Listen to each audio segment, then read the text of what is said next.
Hello everyone, Daniel Kerr here. So on Facebook I've got a friend who just cannot help himself when commenting on my posts or anybody else's posts, and he just posts 70 plus replies, all emotionally driven, personal attacks, this and that. And I really love this guy. I'm not talking trash on him, but basically on Facebook I decided that I was going to reply to people's comments and replies with a video. So I just basically would sum up a video. I was doing this daily.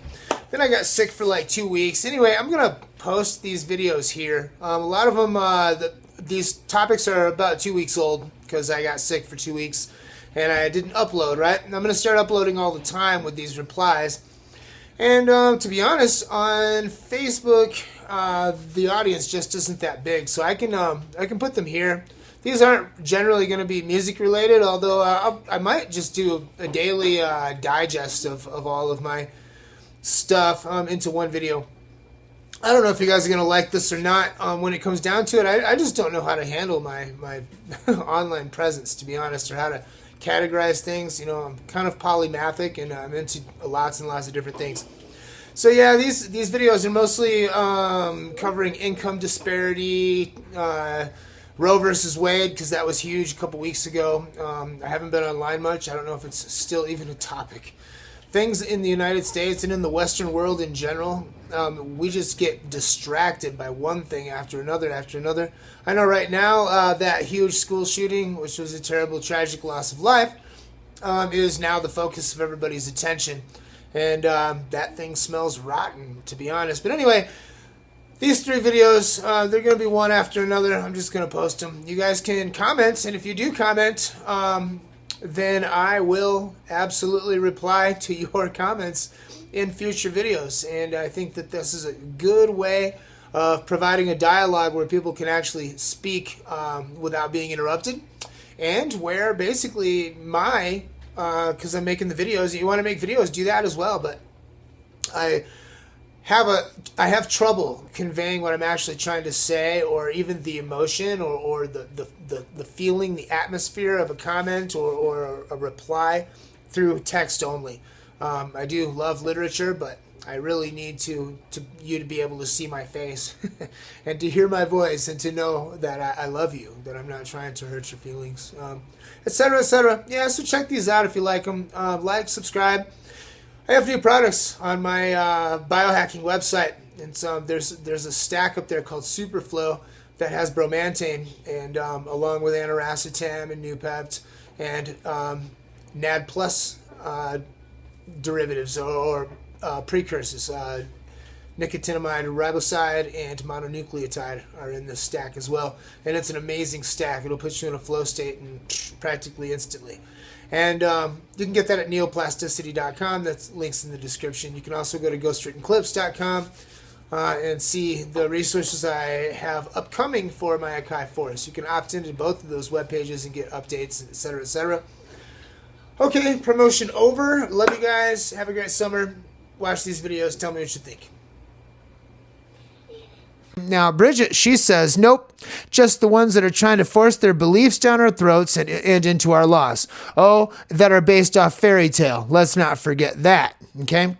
So, first off, I'd like to say that even if you are as humanistic as you could possibly be, if you live in a functional, as a functional human being in society, especially Western society, you adhere to all kinds of things that could be considered a fairy tale, okay? For one thing, if life itself is not precious, okay, there is no reason, logically, humanistically speaking, for the value of life, okay? Life is not precious. Fine wines are more rare than people, okay?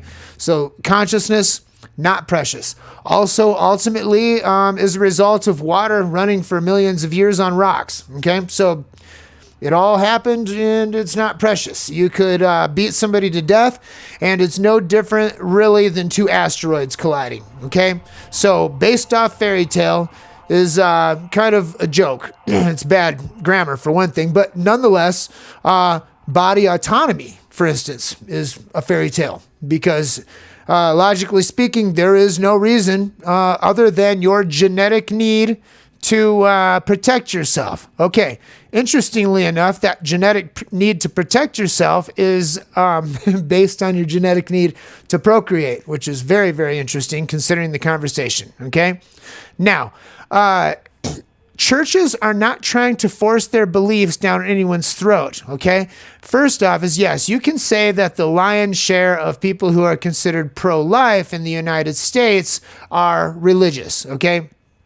The interesting thing about that is that they're not isolated. There are people who, outside of a religious tradition, believe that we are not, that a woman's body and a fetus are two separate organisms, okay? Scientifically speaking, by the end of the 7th week, you have autonomous electrical brain activity in a fetus. It has its own heartbeat. I know many of you have already heard that, but did you also know that it possesses its own DNA, isolated from the mother, and possesses its own blood type, isolated from the mother?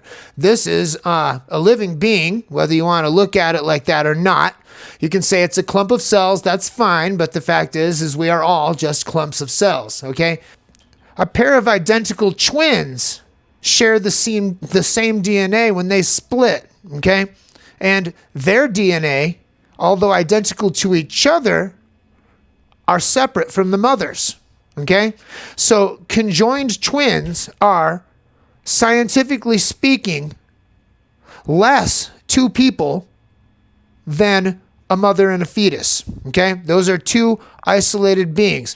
Now, does this unborn being have bodily autonomy, okay? This bodily autonomy that you're talking about, does that being have it, okay? Well, there are many people who believe it does. I'm one of those people, okay? Sorry. Not sorry. So in the end, it's not really infringing on a woman's rights. It's the real question is, should a conjoined twin be able to kill the other organism that they are attached to preserve their bodily autonomy, right? So the next question is, the next response was from my friend Jeff, and he says, if the church wants to get involved in politics, which they do, they need to pay taxes. The church, its political beliefs almost destroyed this country through Trump. So yes, they need to be taxed, and they need to be taxed heavily. Okay, now, number one, taxation of the churches does absolutely nothing to stop their voting power or their influence in American government in Washington. It has nothing to do. One does not have anything to do with the other. Trump still would have gotten elected if churches were taxed heavily. Number one. Number two, Bridget, it looks like you live in Dayton, Ohio. Jeff, you live in Omaha. I have been in need of social services in Omaha, and I know exactly what the scene's like there, but because I've never really spent a lot of time in Dayton, Ohio, I have been there. I went and looked. I'm from Michigan, by the way. So I went and looked, and if you look up Dayton, Ohio food banks, you find With God's Grace Food Pantry, the Food Bank Inc. I think that's probably a secular organization. I haven't looked. The Hearth Community Place Food Pantry, that's a Christian organization. Northeast Churches Emergency, St. Vincent de Paul, Assumption Food Pantry, Emergency Food Bank Food Distribution Center. That's probably where they send everything to the food banks. The Good Neighbor House, definitely a Christian organization. With God's Grace Free Store, Bethesda Temple Food Pantry, St. Paul UMC Food Distribution Center, New Hope Lutheran Church Food Distribution Center. Okay? If you call up Dayton, Ohio, Department of Health and Human Services, and you tell them that you need emergency shelter, you tell them in Omaha, for sure, Open Door Mission, Catholic Charities, okay? It doesn't matter where you go. If you're watching this, okay, and you live in the United States, then taxing churches is going to cripple your infrastructure for helping the poor and disenfranchised, simply because there just aren't enough organizations that step up to the plate like churches do, okay? And that is all across the United States. I have deep invested experience with this, okay?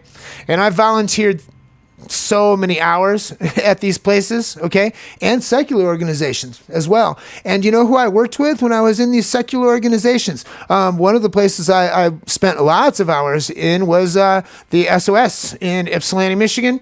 And they're a secular organization who are known for their support of LGBTQ plus support in the community, right? And I worked there distributing food to people who in a very poor neighborhood, right? And who did I work alongside of? Basically Mormons and other Christians. Most of the people that worked in that organization as volunteers were Christians, okay? So you are really, just think about this logically before you make these kind of assumptions. It doesn't make sense to isolate churches for taxation just because they support a political agenda. Every nonprofit supports a political agenda that protects their interests, okay? It's like the trafficking, the anti-trafficking groups who support politicians who are going to toughen laws on trafficking or who are going to put money into investigating and stopping, and more enforcement to stop human trafficking. And they should. There's environmental groups, Audubon Society and Sierra Club and all kinds of things who support politicians and make they do lobbying. They support all kinds of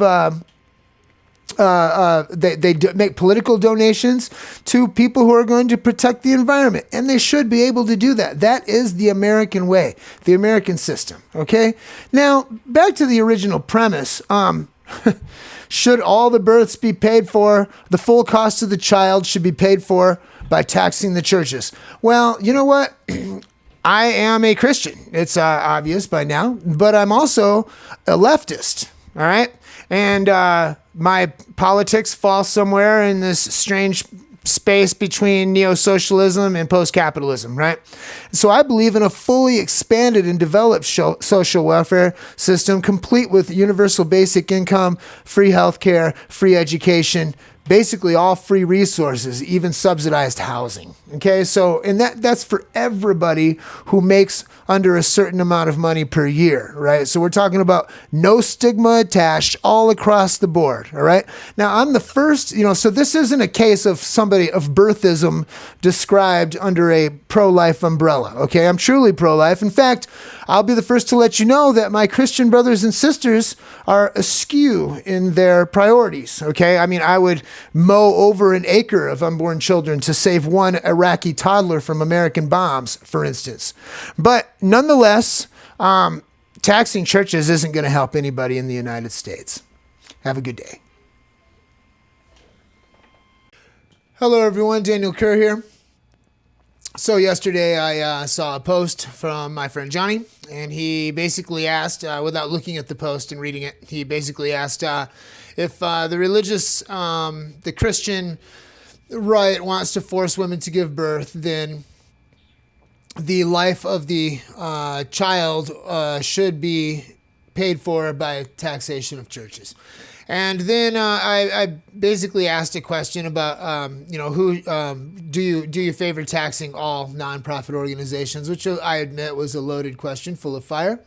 And some people answered me in the comments, and so I answered them in a video, which I uploaded yesterday. And now today, I'm going to record this video, and I'm going to respond to some of the people who responded to my video and asked me some questions. And I feel like some of these answers should be extrapolated upon a little bit. And I feel like text is a bad way to communicate with people on a conversational level. I own thousands of books, and I love literature, and I love the knowledge that comes with books and the escapism even. But conversationally, text is terrible. So my friend Tim says, who pays for the free stuff? Talking about my expanded social welfare net that I was talking about. Why has this never worked before? Greed will always take the money. Tim, I understand that greed is something that that is a factor whenever you're dealing with people. But what do you mean greed will always take the money? Who's going to take the money? What I propose and what I think is the best solution requires a great deal more oversight and more transparency than what we have now. And I would say particularly, and of course this is arguable, but the Republicans and the business sector has always pushed for for looser regulations, deregulation, right? And I think that that's the bad way to go about it, right? Who's going to pay for all the free stuff? Well, I asked the question, what did the marginal tax look like in 1944? And the answer is 94%, past $200,000, which adjusted for the rate of inflation is about 2.9 million today. So if you made more than 2.9 million, you had a 94% tax rate, right? And that's interesting. When Senator Sanders was running for president, he was saying that after $10 million annually, you would get taxed 70% on your $10 million in first dollar, right? And he had a bunch of people making $35,000 a year who were like, he's trying to tax me 70%. It's like, do you not know how to listen or read? Anyway, 1944, we were coming out of the war, preparing for the end of the war, didn't know what was going to happen. The marginal tax was 94%. By 1980, it had shrunk down to 70%, and then it was 1950, or excuse me, it was 50% in about 1988, 87. By 1989, Reagan had abolished the marginal tax, and it turned into a cool 28%, right?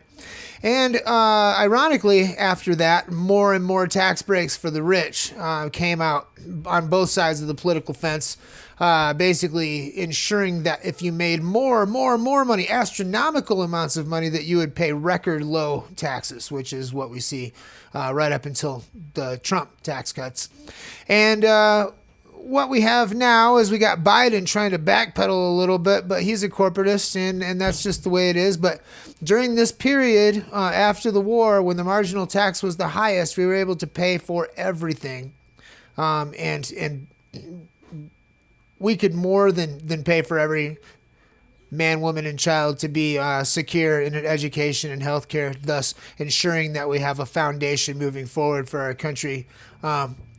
The United States is the biggest sandbox in the world for economic sandbox, and if you want to play here, you got to pay. It's not different than belonging to a high-profile country club where the fees are exorbitant. It basically says if you're going to use the United States marketplace to make your fortune, then you have to pay in to the extent that the lowest of the disenfranchised,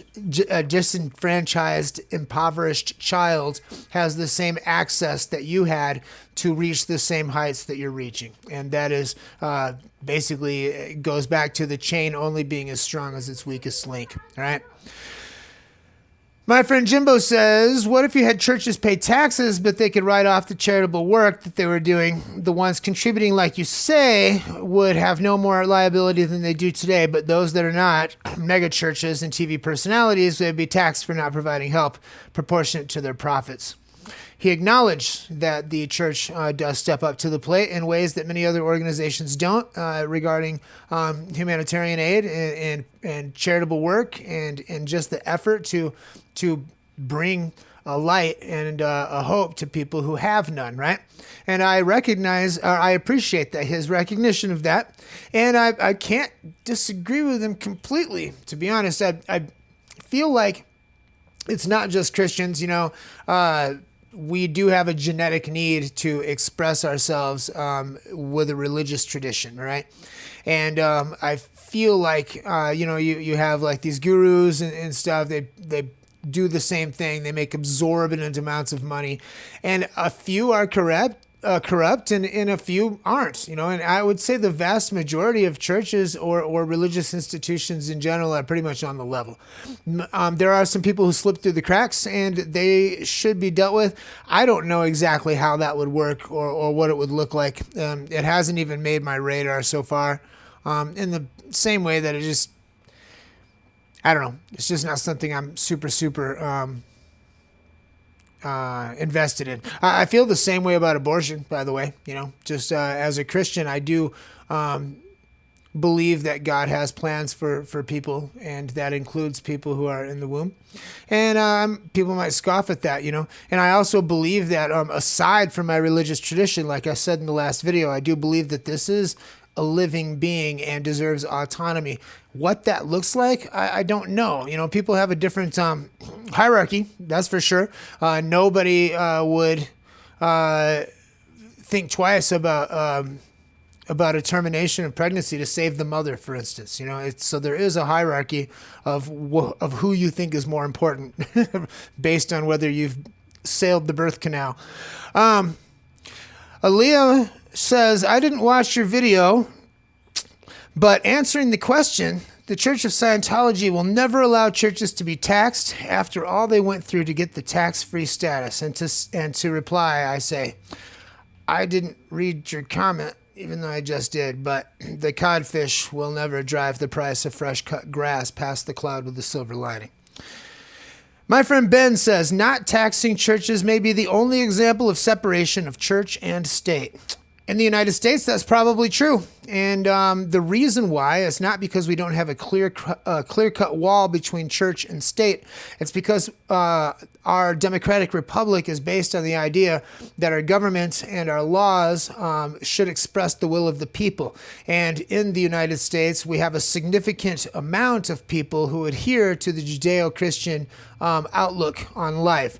And that is frustrating to some of the rising humanist groups and the humanist sector in general. And people who just are not, they don't consider themselves faith-based, even though they got faith in something. Everybody does. The thing is once you have people involved, and people are, if our government reflects the will of the people, then it's going to reflect the values of the people. And that's just how it is. It's not different than if at the local library, all of the volunteers were from local motorcycle clubs, right? There might be a few people who didn't belong to a motorcycle club, and they might feel like the atmosphere at the library is not to their liking. And so this taxation of churches sort of thing is almost akin to that handful of people at the local library taking action against the motorcycle club itself instead of trying to change the policies of the library. You know, that's not a very good example. Nonetheless, yeah, I agree. In the United States, we have a hard time separating church and state, and that is a problem for some people. For me, not so much, being a Christian. However, it actually is a problem for me too. Maybe more than you, because a lot of the things that my Christian brothers and sisters stand for fly in the face of logic, and they fly in the face of my own principles and values, right? And they fly in the face of biblical principles and values, to be honest. And I think that's really, really tough. It's a tough pill for me to swallow. So, yeah. If you guys got any questions or comments, leave them in the below in this video, and I will film another video and I'll answer you. Love you guys. Hello everyone, Daniel Kerr here. So I guess this is the third video responding to people's comments, etc. And now these videos are on more than one platform. So there are going to be some comments and questions and stuff that are not found maybe in the same place where you who are watching commented or asked questions, etc., etc. I would like to say that these videos, the last three videos, were brought to you by Craig from Nebraska, because without his special brand of emotionally driven keyboard diarrhea, the need to respond to people and actually have discourse on video would not have arisen. So thank you so much. My friend Christy says, I don't think a child, although it has separate unique DNA, can survive with what little it has outside of being a parasite on mom, right? Yeah, I agree. Babies can't survive without adults or other humans. That pretty much holds true until they're 3 years old or so. I don't think anyone wants. She continues. I don't think anyone wants to kill a fetus. It's more that a female does not want to or can't carry the fetus.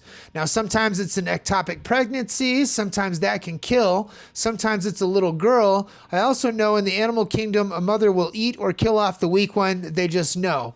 And then she talks about some other things, but ultimately she asks, when do you think the soul enters the body, right? And that's a valid question. Now, concerning medical problems with terminating pregnancy, no reasonable person, no matter how much they want to preserve the sanctity of the autonomy of this fetus, would... I don't think that. I think the amount of people that think the mother should just die for the sake of giving birth is very, very low, insignificant even.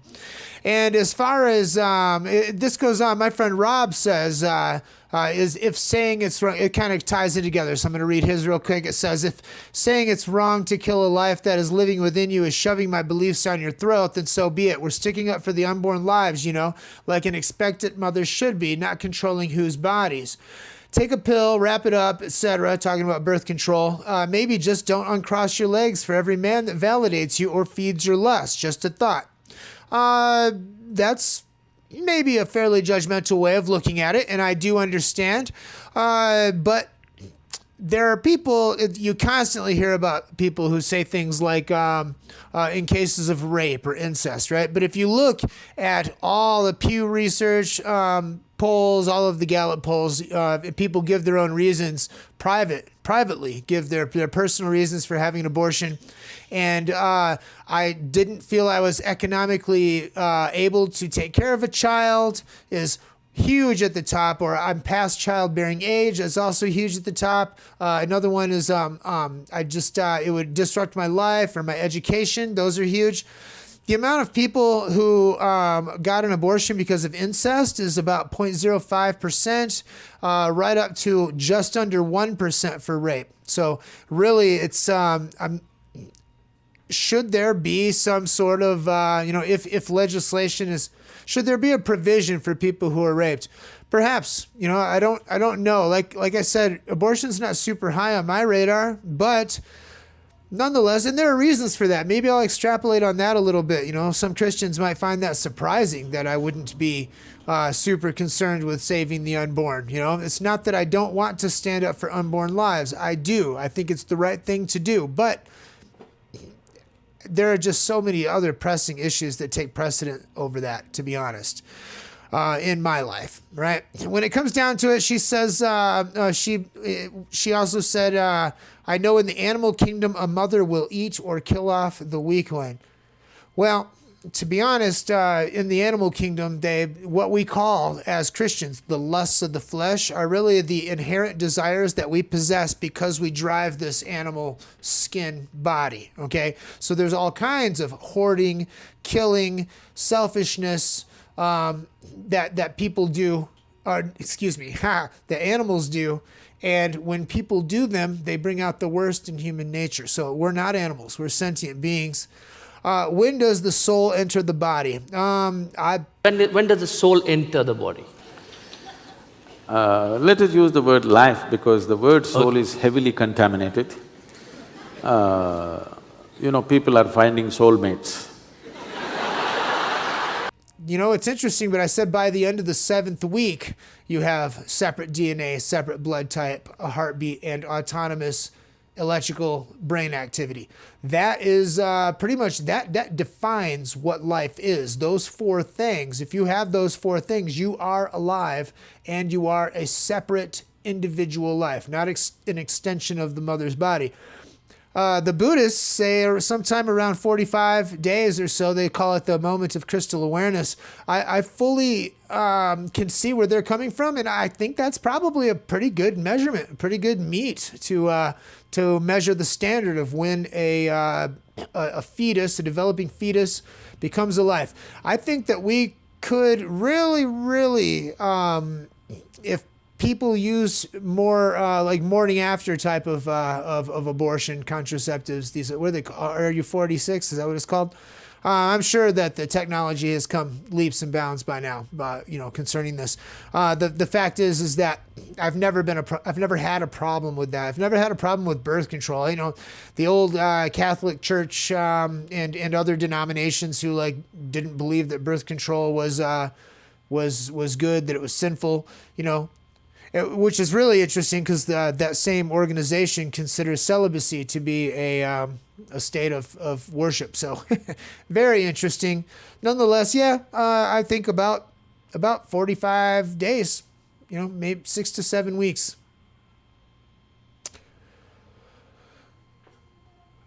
Okay, my friend Tim says, concerning the marginal tax that I say should be reinstated to tax billionaires, etc. He says, is that not essentially taxing success? What's the motivation of one to push? I believe it sounds good, but that is also assuming people are equal, and they are not. Not because of color or race, but because of work ethic, etc. I don't understand the left's obsession with taxing success. Two things. One, the right's mantra is to pull oneself up by the bootstraps, right? And I've heard my parents say this crap. And in the end, hard work does not equal success. I know people who are working class. They work themselves to the bone and they never have anything to show for it. They're in a constant struggle for survival. And sometime around 65, they get their deferred retirement or something, and then they barely can live off their pension. And these are people who worked and worked and worked and worked. So hard work does not equal success, okay, for one thing. And in a place like the United States, your quality of life, the quality of life of the average citizen should increase with advances in tech alongside increases in prosperity, all right? I'm not interested in the rights of a select group of individuals over the greater welfare of the nation, okay? To be honest, when a few companies, meaning a few people, take the lion's share of a market, or take too much market value, then the rest of the citizens begin to suffer, basically. It's not different than like when you go to the Chinese buffet, and the word buffet is all you can eat, right? So you go to the Chinese buffet, and then let's just say you got one or two families who eat their breakfast, lunch, and dinner. And they go to the counter and they get the most expensive stuff. They just pile their plate with crab legs and they take them back to their table, and they basically eat as much as they want, but then they leave piles of uneaten crab legs on the table when they leave, right? Is this customer fully within their rights to do such a thing? Yes. Yeah, they came in, they abided by the rules, it's all you can eat, and they were completely sloppy and ridiculous with it. And what happens is the business and the patronage begins to suffer. You've got other families, and it represents an increase of cost for them. The meals start to go up, the price of the buffet starts to rise, and eventually the company itself goes bankrupt, okay? It's just not a good way of doing business, okay? There should be a happy medium of what you can establish in the United States as far as business go. And you know what? If this taxation, this marginal tax, limits a certain company's ability to move forward, there are certain industries that are too big to fail, right? And instead of getting billions and even trillions in bailouts, like the auto industry and the banking industry, those industries should be seized by the government. The means of production needs to be seized. I do support a free market, and I do support individual businesses. Obviously, I own several, and I would like to see major success. And to be honest, I'd like to be taxed at the highest bracket of President Sanders' plan. But anyway, all that is whimsical fancy at this point. One thing is that a lot of people have this image in their brain that if somebody has $1 billion, right, that money just sits in an offshore account and is not circulated at all. It doesn't, it just sits there and is hoarded like a dragon on its wealth, right? And its pile of gold. That's not true. The money is still circulated. The money, if you took $1 billion out of circulation, it would cause a major disruption, right? That's $1 billion.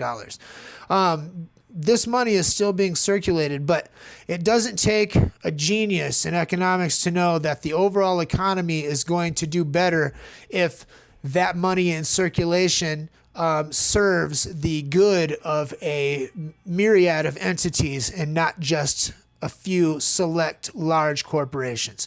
It's going to be better overall. It's going to support a healthy middle class, and it's going to provide capital for things like free healthcare and education that provides a foundation for the lowest denominators in society to slowly raise themselves up and pull society up by itself. You know what's interesting about pull yourself up by the bootstraps is that the language itself is an impossibility, right? Try pulling yourself up by your bootstraps. It's impossible. It represents a never-ending struggle that is ultimately fruitless. It's not different than me trying to take this chair that I'm in and lift myself over my head. You can't do it. Anyway, be blessed, everyone. I love you. And, yep, comment, and I will respond. Now, hello, everyone. Daniel Kerr here. Yeah, I always seem to film videos when I'm fresh out of the shower. Sorry. Okay, let's answer some more or respond to more comments. All right. Craig from Nebraska says, "You talking to me? I'm Craig from Nebraska."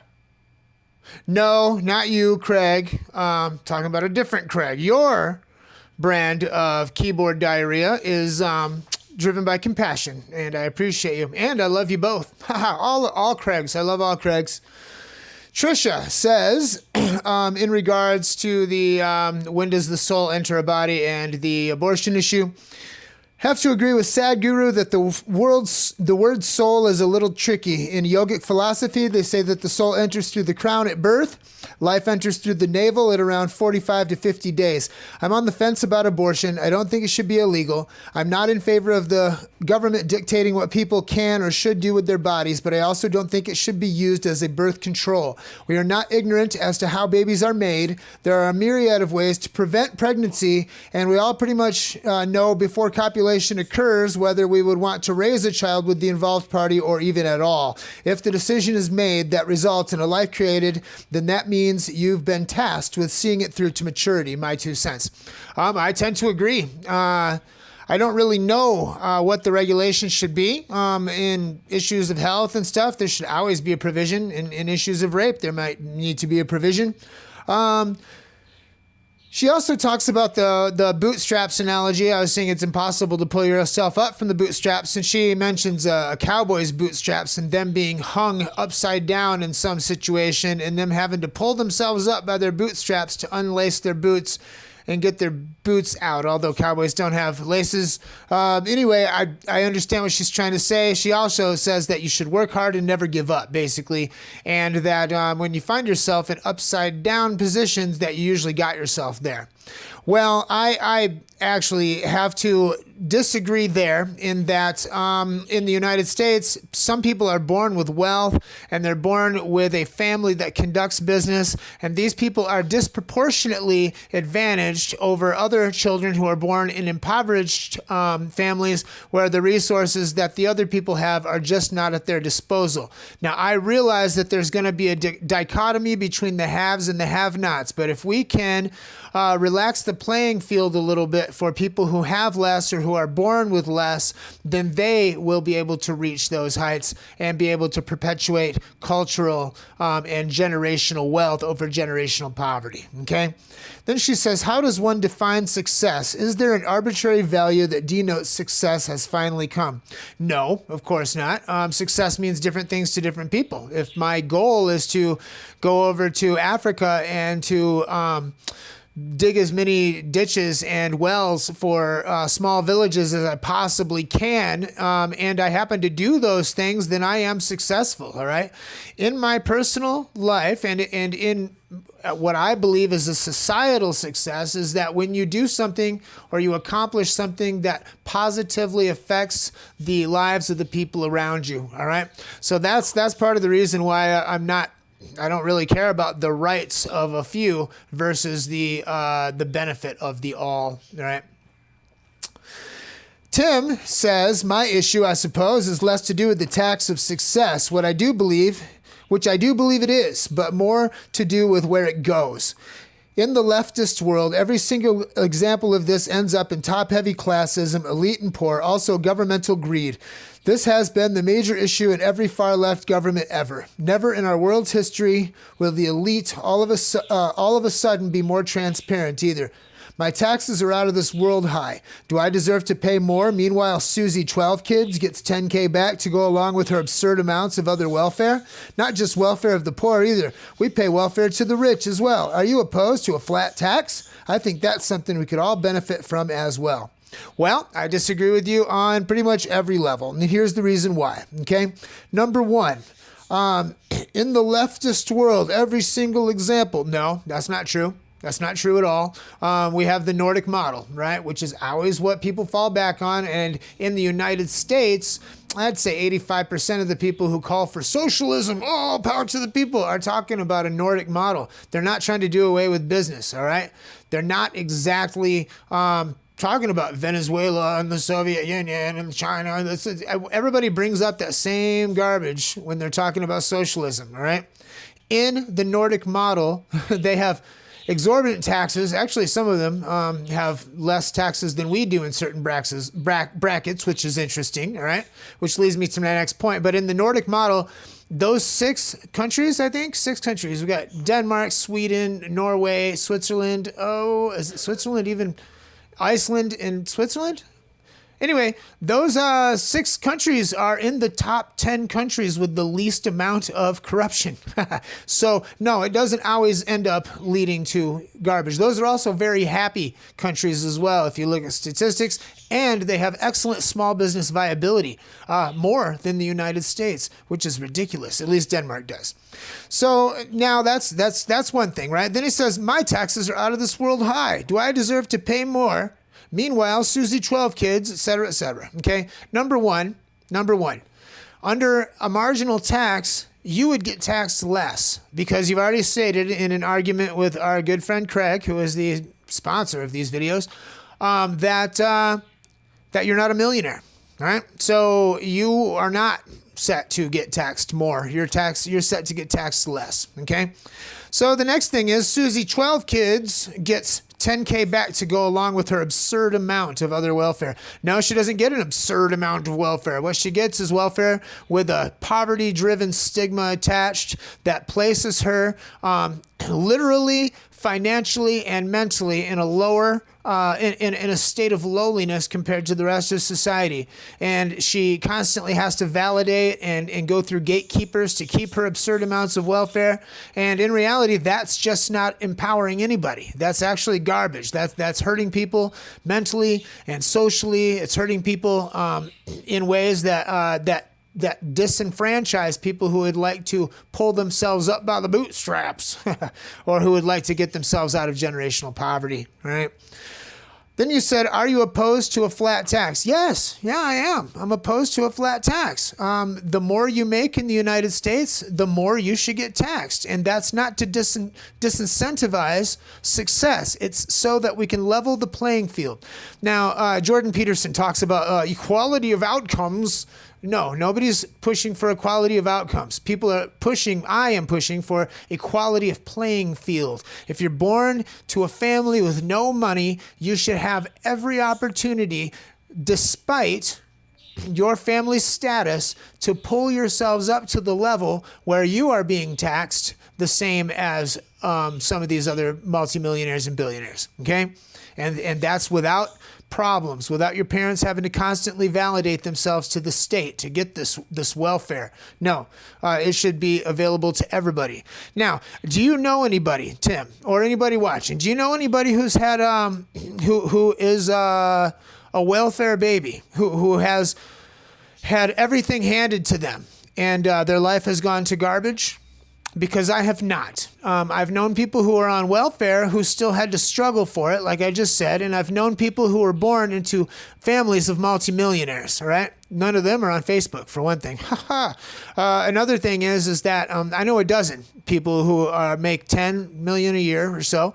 They were born into wealth. They have... They've never struggled for a single thing. They've never wanted a single thing in their life. They've never not had every opportunity and every resource at their disposal. And although a few of these did get into drugs and partying when they were young adults, by the time they were 25 or 30, they snapped out of it and have now become the most successful people that I know. The most efficient people, the most accomplished people, and also have built fortunes and businesses that are independent of their parents' wealth, all right? And the same thing is going to happen to our society if all people have the same access to education, to healthcare, and to different things that will allow us to rise above the slave state that many billionaires I don't want to say who they are, but there are people who are invested in keeping the poor in the United States poor and in the world. All right. Fred says, I agree with most of what you said. I think that my only hang up in the conversation is allowing an immoral government to have the level of control and power over the people, which you illustrate in the whole conversation. Right? I say that if it's not common law, then the government should mind its own business and stay out of the people's business and personal affairs. Okay, number one, our government is built by and for the people.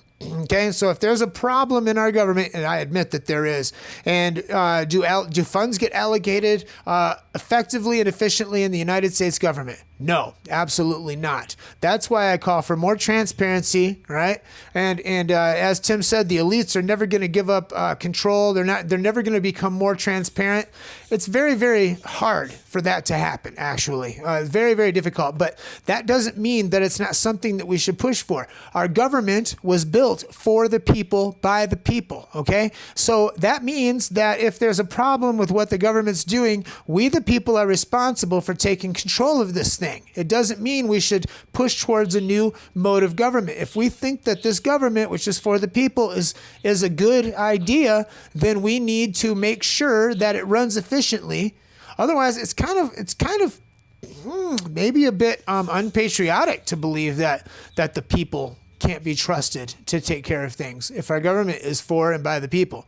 If not, then some major upheaval needs to take place. Maybe a great reset. I don't want to use that word. Yeah. Also, Fred, you said if it's not common law, then the government should mind its own business and stay out of stay out of people's business and personal affairs. Common law defined is law that's based on customs rather than ordinances, right? And to be honest, traditions and customs have led us to where we are now, and I think we need new ordinances. So I have to disagree there. My friend Jeremy says, he had a very, very long comment, but what he was talking about is whether I questioned whether I believe the pineal gland is the seat of the soul, and he talks about that being established about the 6th or 7th week in the womb, which is about the same as what we were talking about before. He suggests that the development of a soul is different than just the spark of life, and that his children that they're developing, even in the first few months, they develop more and more and more of a soul. And I believe that, right? Soul is the mind, the will, and the emotions in the Christian tradition. And in my own tradition, it is the conscious mind, the kind that's me speaking to you right now. This is my soul, all right? There is a deeper spirit, which we would call the subconscious. That's the part that's not available to us to access easily. That's the part that knows how many times that I've blinked in my life since I was born. That sort of thing, right? That's deep, deep stuff. I do believe that the spirit is the real us. but the mind is actually our vessel, the go-between our body and that spirit, right? And in the world around us, right? It's the window to the soul, the eyes. Anyway, I agree with him. He said that his child's soul may be developing still into the first year, and honestly, it could be even more than that. In fact, Timothy Leary, a lot of people don't know this, but he had an idea about the various developments of human beings, and he calls them the imprints, right? And the first imprint is the biosurvival imprint, where all you want to do is suckle from your mother and shy away from danger, right? And there isn't one spot where one imprint ends and the other begins. They overlap, right? The second that almost immediately begins to develop is the anal territorial circuit, where you realize who you are with respect to your mother and your father, ideally, and then there might be some siblings or some other people around. You're starting to figure out what your place in the pecking order, and the space that you exist in is becomes like your house. You realize what's going on around you. Then becomes the semantic circuit, the communicative circuit, and then what happens then is you develop language, and then you start to put these abstract sound symbols on the things that you're experiencing. This is also where memory forms, and this is where you start to remember what's happening to you, because you have these words that you can use to place as a symbol of what is happening to you, and the things that you're thinking, and the things that you're experiencing, and the things you're seeing and feeling and touching and tasting, right?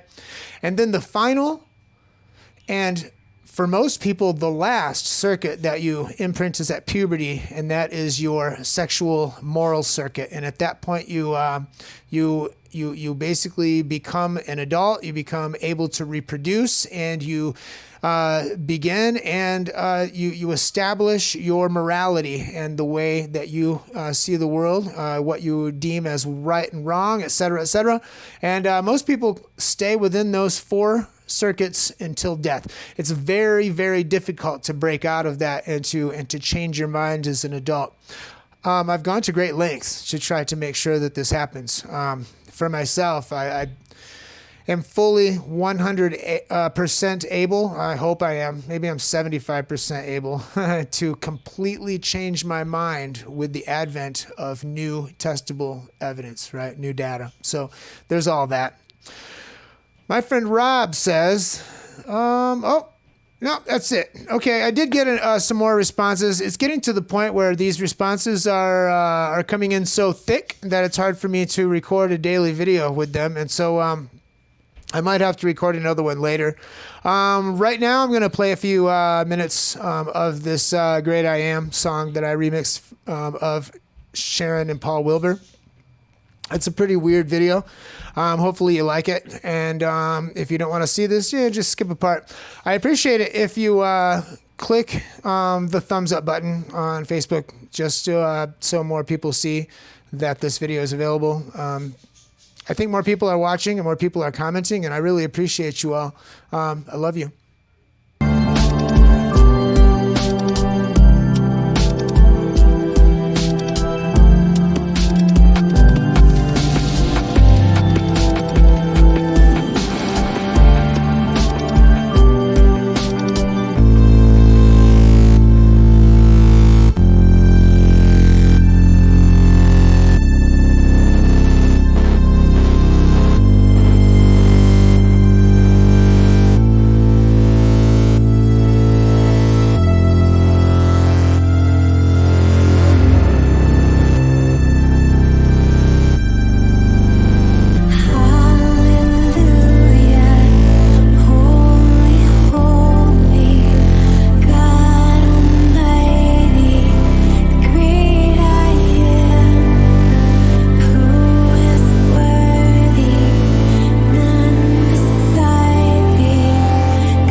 Santa Fe IPA.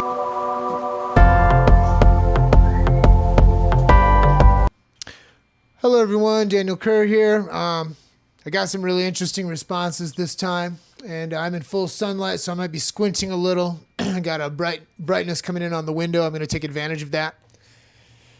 I want to talk to you about beer. I'm about to go 30 days with water only, and only drink coffee before noon, basically in the morning. So I think the bulletproof coffee with some heavy whipping cream, nothing else, just dark French roast coffee with heavy whipping cream has really it really gives me a boost in the morning and increases my productivity, and I'm just not willing to sacrifice that. But on the other hand, I really want to cut out all the extra drinks and the juices and all these things, diet sodas or energy drinks that are sugar-free and these things, sugar-free drinks like really do a tax on the microbiome, unless it's stevia pretty much, or xylitol or some others. Nonetheless, I'm going to do water only. So I'm going to be, I got some beer for the weekend. I'm going to be starting this water only on Sunday, basically. So, I used to brew beer, and I haven't brewed in a while, but I've developed the most amazing beer on earth, which is basically an imperial stout, okay? And many people think that a stout is too bready or too thick and too heavy for regular drinking, and I understand. I disagree, but I understand. And so I also do a double IPA, and the double IPA is high gravity and has that super hoppy bitter note. And what I do is when I'm brewing them, I brew them separately, and then I mix the wort together, mix the beer together before bottling, right? And what you get is like a black and tan. So you get a nice high alcohol beer with a dark, thick, bready, stout texture, but with the bite of the IPA, it kind of brings it into more of the porter territory. So as you can see, in the beginning, I used the Java Stout, the Imperial Java Stout from Santa Fe Brewing, and I've never tried this Santa Fe IPA, but the can was so beautiful, and it has a lower alcohol volume. It's about 6, so that's fine. I don't need to get all wasted. Anyway, this is what it looks like when it's finished. It's very beautiful. All right, let's get into some of these responses, okay? I posted a few days ago, I said I see a lot of posts about forced vasectomy, like it's the be-all and end-all of reciprocal oppression upon the patriarchy, right? In reality, guidelines regarding reproduction is, legal guidelines regarding reproduction is the only logical solution to the dilemma. Forced vasectomy? Bring it on. I don't really know where we're going to go from here, but this abortion, the pro-choice debate, overpopulation, there's a lot of reasons why taking fertility out of, I don't really know how to go about it. I don't want to force anything on people's bodies, et cetera, et cetera. I really don't think that people should be, and this is weird for me to say because I have 7 children, but it is, I don't think people should be able to reproduce until certain criteria are met, and I really think that a population should be controlled, right? So I don't know how to go about that. That's going to take a little bit of thought. Anyway, my friend Nina says, most people are just trying to make a point of having a choice of what to do medically with their body when they say that. Well, okay, we've already decided that, we've already determined that scientifically this isn't just an extension of the woman's body, okay? It's a woman's choice, people say, but in reality that's just because she's the one that has to be the host to this separate being, separate life form that's growing inside of her with its own brain activity, its own blood type, its own heartbeat, and its own DNA, okay? So it's not just an extension of the woman's body, all right? How does it look to control that sort of thing? I don't know, okay? Now, many liberal people or basically pro-choice people in general have, they say that a man has no say in what happens to a woman's body, right? So I know that a lot of the more conservative backlash to this has developed memes now saying, oh, suddenly the left knows what a woman is, okay? Now, perhaps if you are on the other side, you're like, that's just ridiculous and it's not even worth addressing. But actually, it is worth addressing. So here's what I want to know. And if you've got an answer for me, I'll address it in a layered video and I'll discuss it. But we are, as a society, basically in the business of validating the legitimacy of someone's trans lifestyle. And we're saying that men who are born biological males, I should say, not men, but we are, as a society, and not everybody agrees, okay? It doesn't matter if you agree or not. The general consensus is that a trans woman is still a woman, okay? So do trans women who are born biologically male have a say in what happens to a woman's body? And if not, if you extend it a little further and say, no, only people with uteruses should be able to decide what happens with a woman's body, right? With regards to being pro-choice, then does that take away the right for anyone who was born barren or infertile or who's had a full hysterectomy? Does that mean they don't have any say in the matter? Because that kind of says, if you say no, they have a say in the matter because they used to be or they were born biologically female, then what you've done is you've created a dichotomy between people who are born biologically female and trans women, right? So you tell me what you think, okay? Next thing, my friend Johnny says, fun fact, and this is a post on his own timeline. He says, fun fact, women couldn't get a credit card without a man co-signing until 1974. 1 year earlier, in 1973, Roe v. Wade happened. Only 6 years before that, in 67, Loving versus Virginia, interracial marriage happened. Just a reminder of the era that we're slipping back into. Okay, I can see where you're coming from here. And a lot of things happened in women's rights during this period, okay? And Roe v. Wade was one of those things. And people who are championing women's rights, a lot of feminist groups and basically liberal thinkers believe that Roe v. Wade is integral to the rights of a woman to be able to control what happens to her destiny. However, women getting credit cards and voting and interracial marriage, which is not really a woman's issue. It's a human issue, right? All these are really human rights issues, right? Women should have equality. I don't think that they have anything to do with Roe v. Wade. And I'll give you an example. Since Roe v. Wade, death from child abuse has increased every single year until now, okay? And now it's multiple times more per 100,000 children than it was in 1973, okay? Now, did women, who are the lion's share of the abusers, by the way, 58% of child abuse is committed by a woman and not by a man. And so what we're wondering is does this mean that Roe v. Wade, when it was when it was established and decided upon, did that set a precedent in the public psyche that children were worthless? And we have basically just treated them like garbage ever since, to the point of homicide. Well, some people could say that. I've heard Christian groups say that for sure. But the honest truth is, no, it's probably just women feeling more empowered and feeling like they have more control over their lives. And to be honest, women, especially during this time, in the 1970s, they weren't used to having a lot of rights and freedom. And so, all of that takes a bit of an adjustment period. Basically, I think that women's rights would still be championed without Roe v. Wade. I don't think one had anything to do with the other, right?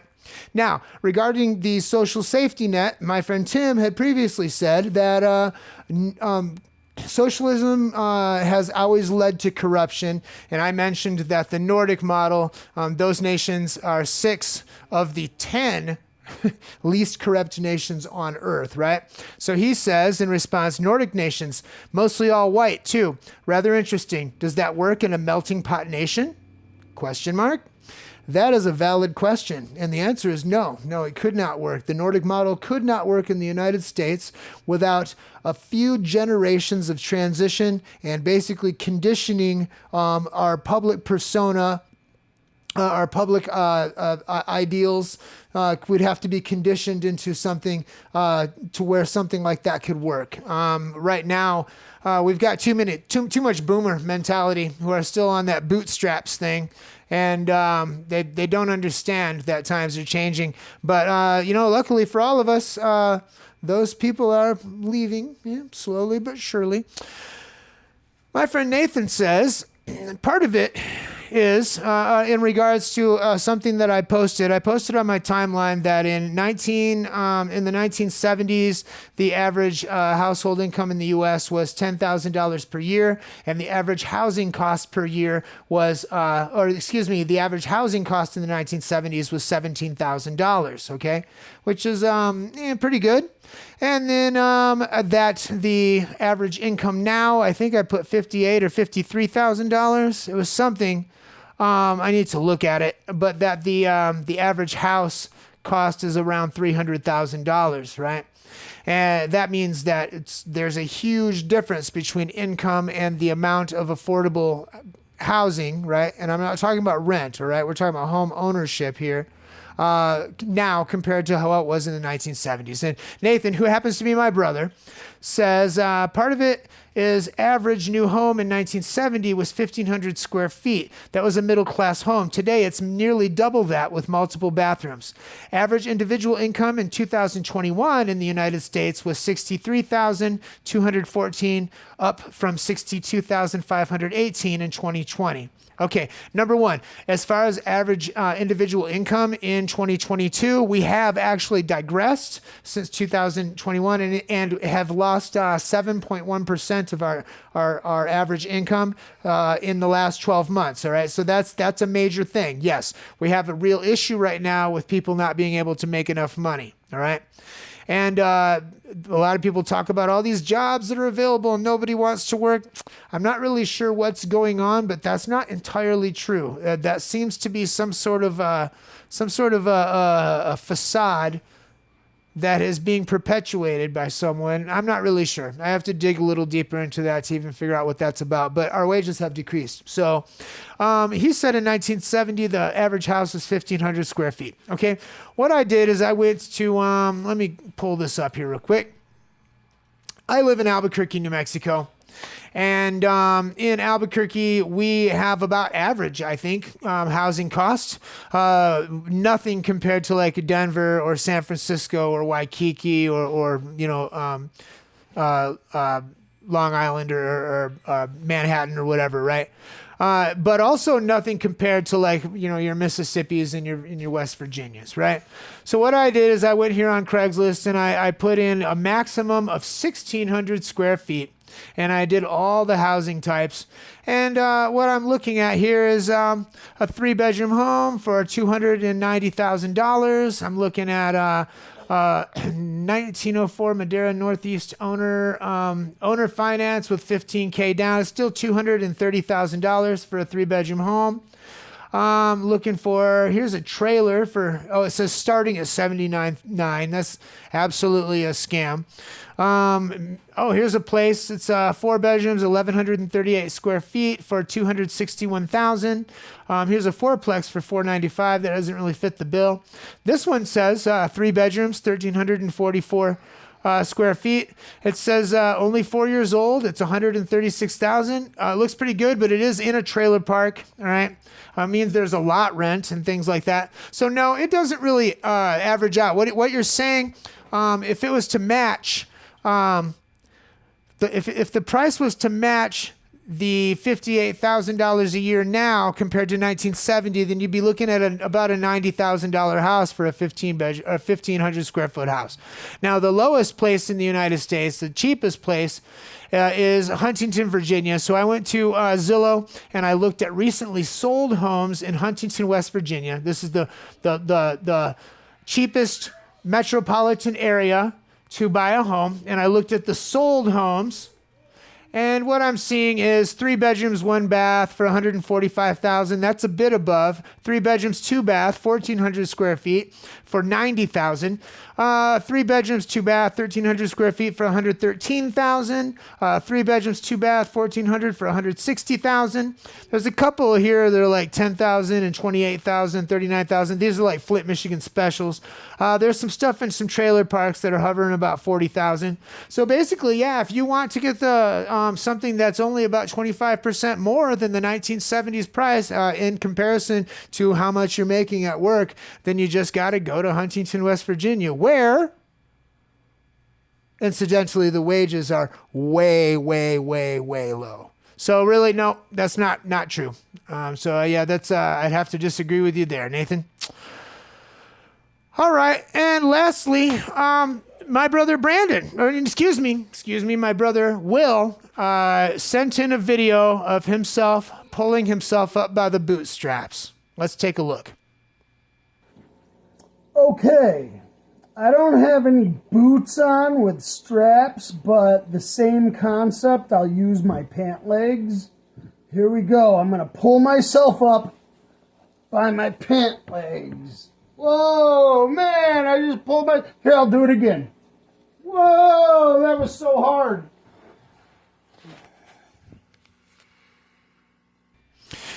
Okay, well, as you can see, that was very fruitful. And, man, maybe that's what they meant when they said pulling yourself up by the bootstraps. But, incidentally, it's not. It looks like the origins of the phrase pick yourself up by your bootstraps was from an essay in the 1880s where somebody was basically saying that doing something was as difficult or was as impossible as pulling self up by one's bootstraps. And what they were actually referring to was an old 1700s fiction called The Adventures of Baron Munchausen. And what he had done, Munchausen, what he had done is he pulled himself out of a bog and his horse by lifting himself up by his own hair. So basically, nope, he's wrong. Pull yourself up by your bootstraps had turned into something of an impossibility. It was James Joyce's Ulysses where they where somebody said, where he said somebody had climbed a ladder by means of their bootstraps, meaning that they had done it all without external help and they had somehow gotten up to the top of a ladder, right, on a ship. And then sometime in the 1960s to 1970s, people started using it as an example of what you had to do, a very difficult task of what you had to do to pull yourself out of poverty. So anyway, yeah, that's how all this worked out. Yep, let me know what you think. Let me know what you think about if a woman is unable to reproduce, if they have a say or an opinion about abortion, if it's valid. And everybody be blessed. I love you.